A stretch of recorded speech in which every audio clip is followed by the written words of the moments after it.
Forces of nature. Volcano. Volcano is a hole in the Earth's surface, which pushes out hot liquid rock. There are about 800 active volcanoes in the world.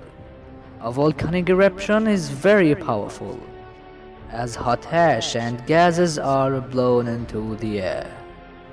The liquid rock flows out of the volcano towards towns and villages. The gas and ash can blow all over the globe, causing changes to the weather. After a volcano erupts, sunlight can be reduced and the crops can die. Volcanic eruptions can be predicted by scientists, which helps save lives. Hurricane. Hurricanes are storms, air rises over warm, tropical seas such as the Pacific, and starts going round in circles.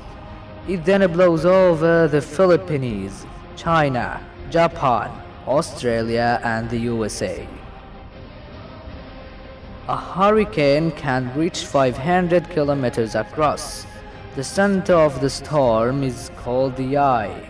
Fast winds go around the eye at speed of over 120 kilometers per hour. They are very dangerous. Trees and buildings are destroyed, and towns are flooded by the rainfall. Hurricanes can be tracked by satellites, and warnings can be sent to people.